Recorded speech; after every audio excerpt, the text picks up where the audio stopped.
What's up, everybody? This is Janelli from Miss Be Helpful, and I'm working with TFD to offer a live digital workshop about credit. We'll be covering how to start from scratch, rebuild your score, or boost it. We're gonna have 45 minutes just for live Q&A, so make sure to bring all your credit questions.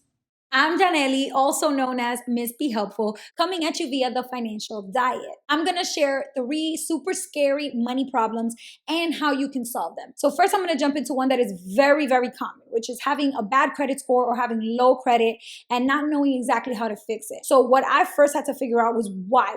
Why was my credit score that bad? I didn't really understand how my credit score works, what the different categories are, and all that stuff. So that was the first thing that I figured out. The 2 biggest parts of my credit that were the easiest to hack in order to fix my credit score quickly was utilization and age of credit. Utilization is how much of your total credit limit you're using right now. A lot of personal finance experts will say you want to keep your spending under 30%, but the reality is that that's only going to get you to maybe a good credit score. If you want to get to an excellent credit score, you got to make sure you're spending less than 10% of what's available to you. That's the big thing that a lot of people tend to not realize, which leads to having a really bad credit score. Because once you go over 10%, now you're starting to see a decrease in each category of your credit score. So you go from excellent to good, from good to fair, from fair to bad, and then from bad to very bad. So you don't want to move down the chain in terms of how many points you can get for utilization. And the easiest way to make sure you always stay in the excellent category is to only spend 10%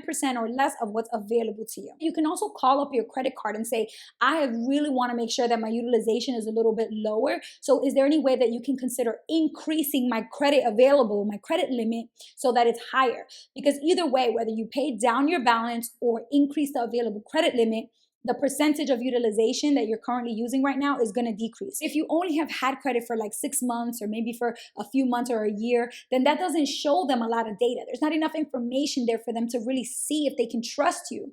So the easiest hack when you don't have a lot of years to show for having credit is to try to get somebody who has a really long age of credit, like 10 years or more on a credit card that they've had. Try to get them to add you as an authorized user. Parents or grandparents, uncles, aunts, older cousins, people in your family that you trust that have a good financial reputation, that they're responsible with their credit cards, and they've had credit cards for a very long time. This doesn't hurt your credit in any way. It doesn't require a hard inquiry or a credit check or anything like that. And a credit card will come to you in your name that directly allows you to spend from that person's credit card account. So this is why it's a very important thing for you to make sure that you and the person who's going to add you as an authorized user both understand what this means. It means that they are fully responsible for any of the bills that are unpaid, that are not paid by you, but you are equally allowed to spend on that account just like them. So one thing that I recently did with my own little brother, he wanted to get a car loan and his credit score wasn't so hot, and he asked me to add him as an authorized user on my oldest credit card. So I told him I'm okay to do it, but only on one condition, because I wasn't comfortable with him having a credit card out there that he can just use whenever he wants, and then I'm responsible for his spending. So what I told him was, I will go ahead and add you, but when the credit card arrives in the mail, I need you to give it to me. So I actually have the credit card in my wallet and he doesn't have access to it. But he texted me literally 6 or 7 days after I added him as an authorized user. And he sent me a screenshot of his credit score that went up like over 65 points just because I added him as an authorized user.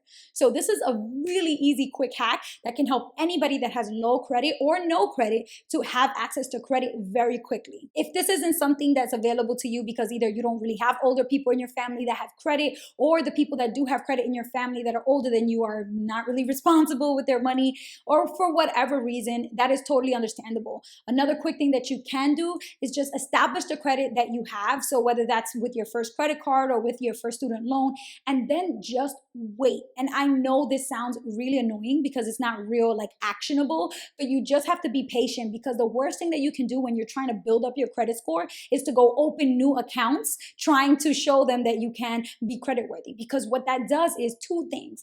First, it hurts your credit score because it creates a bunch of hard inquiries every time you apply for a new credit. And then the second way that that hurts your credit score is because it actually lowers your age of credit. So every time you open up a new account, they look at it and say, well, this account hasn't even been open for a year. It's been open for 0 years. So then they take that 0 years and incorporate it into your average age of credit.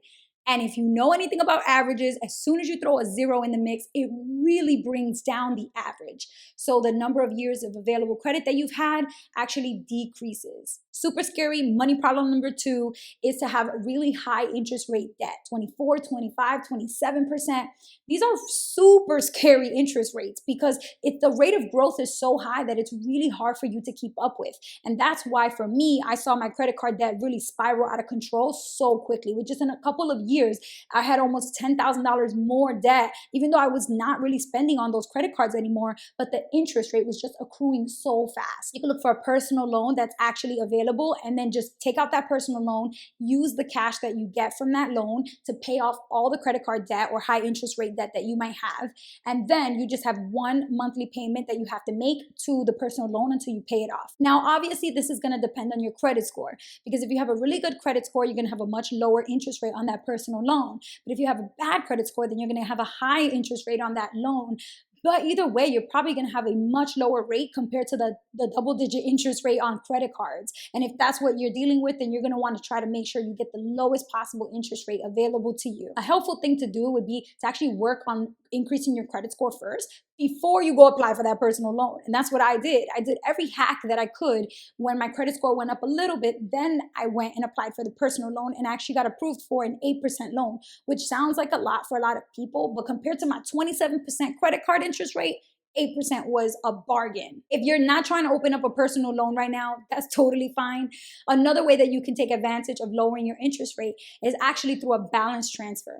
So this is when you open up a new credit card and they give you a promotional period, sometimes like 15 months or 18 months or 21 months, where you don't have to pay any interest on any balance transfers. So that means if you have a really high interest rate credit card that is, has a really high balance, you can just move all the money that's due on that credit card to the other credit card, to the new credit card, and the interest rate will drop to 0. Now you'll have to pay a balance transfer fee, which is usually like 2 or 3%, depends on the credit card. So you obviously want to run the numbers and make sure that it's worth it for you. But generally speaking, it would be if you have really high amounts of high interest rate debt. I recently got a letter in the mail from my Capital One Venture Rewards card saying that they were going to open up an 18-month promotional period with 0% interest on balance transfers. So for me, even though I've had that card for years and years and years, it's not a new card, but I'm still eligible for that promotion because I've been a loyal customer. So even if you've had a card for a long time and you're not trying to open up a new credit card, that's okay. Call up the existing card that you have and see if they're willing to give you any promotions right now. The third and final super scary money problem is living paycheck to paycheck. I was a teacher in New York City making $40,000 a year, and I had $20,000 of credit card debt. And for some reason, I still felt like I had so much money. And it's because it was this false sense of abundance that I had because I grew up very low income, strapped for cash. And then all of a sudden I was getting $1,200 from my job, and it felt like a lot of money. The best thing that I did for myself to help myself get out of that cycle of paycheck to paycheck life was to sit down and actually create a very strict budget. I know that a lot of people don't like budgeting, but for me, it was something that I actually really enjoyed because it told me where every single dollar was gonna go before my paycheck even hit my direct deposit. Where's your money going? What are the things that you actually value? What are the things that you can't afford anymore in your budget and you have to kick to the curb? Sometimes you have to be real with yourself, right? Like we want so many things, but we can't have everything. We can only have some things. The way that I budgeted was I used a Google spreadsheet, and it was a zero-based budget,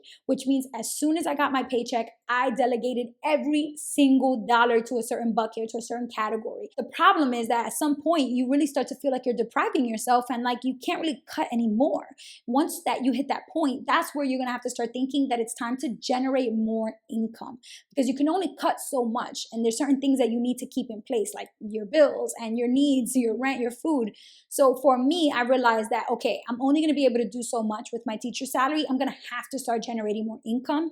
And so I started tutoring and babysitting on the weekends, and I also started to think about other ways I could make money online. I started selling clothes online, purses, clutches. I started to make YouTube videos, and YouTubing actually led to me making like an extra $1,000 a month. So all of these things helped me not only to just like maintain the bills that I had to maintain, but also allowed me to more aggressively get out of debt and create a small cushion for myself through an emergency savings fund so that I wasn't living paycheck to paycheck anymore. I don't know about you, but whenever I learn new skills from somebody, I feel really inspired and motivated to take action right away. So I hope that this video inspired you and motivated you. Thank you so much for checking out this video here on the Financial Diet to YouTube channel. And if you are not already subscribed, make sure you hit that subscribe button because there's more awesome content on this channel, and you want to make sure you come on back to the channel and check out other videos that are just as helpful, if not more helpful than this one. That's all I have for you all. And again, my name is Yaneli. I'm also known as Miss Be Helpful. Till next time, peace.